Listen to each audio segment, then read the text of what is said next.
सुपौल जिले के पिपरा विधानसभा के निर्मली में आज एनडीए का भव्य कार्यकर्ता सम्मेलन आयोजित किया गया। इस सम्मेलन में बिहार सरकार के मंत्री नीरज कुमार बबलू, केंद्रीय मंत्री रामनाथ ठाकुर, स्थानीय विधायक रामविलास कामत समेत कई वरिष्ठ नेता और कार्यकर्ता शामिल हुए। कार्यक्रम के दौरान नेताओं ने आगामी विधानसभा चुनाव को लेकर रणनीति पर चर्चा तेज कर दिया और कार्यकर्ताओं से बूथ स्तर तक की तैयारियों में जुट जाने की अपील की। वहीं कार्यक्रम को संबोधित करते हुए स्थानीय विधायक रामविलास कामत ने अपने संबोधन में कांग्रेस नेता राहुल गांधी पर निशाना साधते हुए कहा कि खुद को बिहार जाकर जननायक बताते हैं और पूरे देश में कहीं जननायक नहीं बनते हैं। उन्होंने कहा कि जननायक सिर्फ कर्पूरी ठाकुर जी ही रहेगा। फर्जी जननायक का ढोंग कर रहा है राहुल गांधी, जिससे कर्पूरी ठाकुर जी की विरासत को कमजोर किया जा सके, लेकिन इस फर्जी जननायक ने कुछ नहीं होने वाला है। वहीं बिहार सरकार के मंत्री नीरज बबलू ने विपक्ष पर कटाक्ष करते हुए कहा कि बिहार के मुख्यमंत्री के बेटे होकर 9वीं कक्षा में फेल हो गया और आज बिहार बदलने की बात करता है। केवल छलावा है, लोगों को भ्रमित कर रहा है। आपके सेवा में, आपके खिदमत में अपना समय देने का, हर तजुर्बा देने का हमने प्रयास किया है। हमने आपके बातों को सड़क से लेकर के सदन तक ले जाने का काम किया है।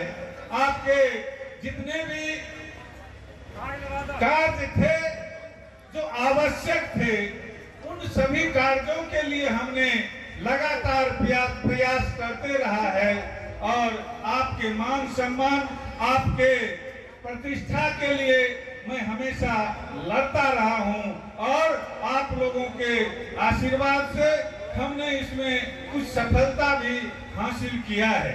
मैं बताना चाहता कि 5 वर्ष के अंदर में पिपरा और पिपरा विधानसभा का नाम राष्ट्रीय स्तर पर निश्चित रूप से जुड़ा है।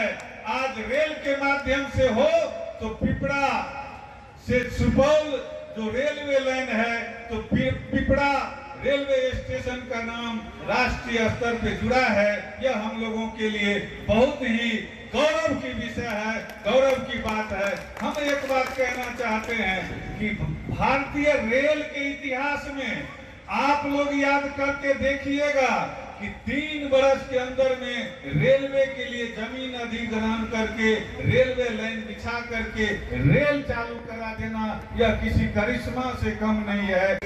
याद रखें साथियों, बहुत वक्ताओं ने अपनी अपनी बात रखने का काम किया। मैं 2 बातें आपके बीच में रखना चाहता हूँ। आजादी के बाद पहली बार 2024 के 11 अगस्त को किसी देश के प्रधानमंत्री ने वैज्ञानिक के साथ खेत में जाकर उसकी स्थिति को जानने का काम किया और पहचानने का काम किया।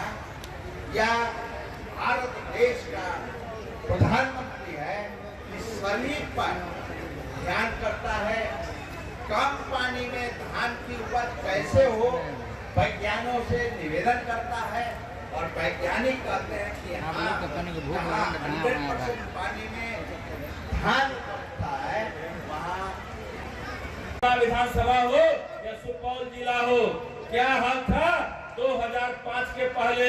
हम लोग कोसिक इलाके में लोग कहता टप्पू का इलाका था, यहाँ लोग आने से घबराते थे और जब हमको पटना जाना होता था तो सोचना पड़ता था कि कहाँ से जाएंगे। कभी सहरसा होकर के, महसकूट होकर के, कभी पूर्णिया होकर के, कुर्सेला होकर के, तो कभी नेपाल घुस करके जाना पड़ता था पटना।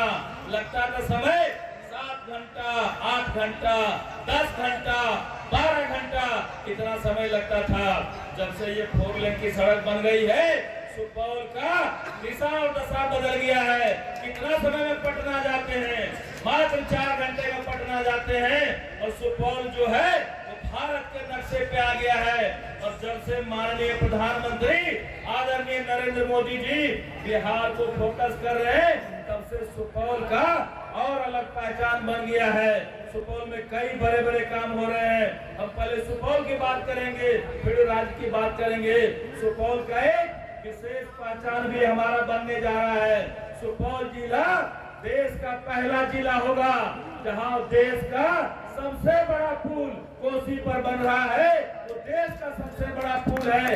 ये हमारे लिए सम्मान की बात है। इसके लिए माननीय प्रधानमंत्री जी का जितना भी अभिनंदन करेंगे वो कम होगा। इसके अलावे माननीय प्रधानमंत्री जी लगातार बिहार के काम के साथ साथ सुपौल को भी फोकस कर रहे हैं।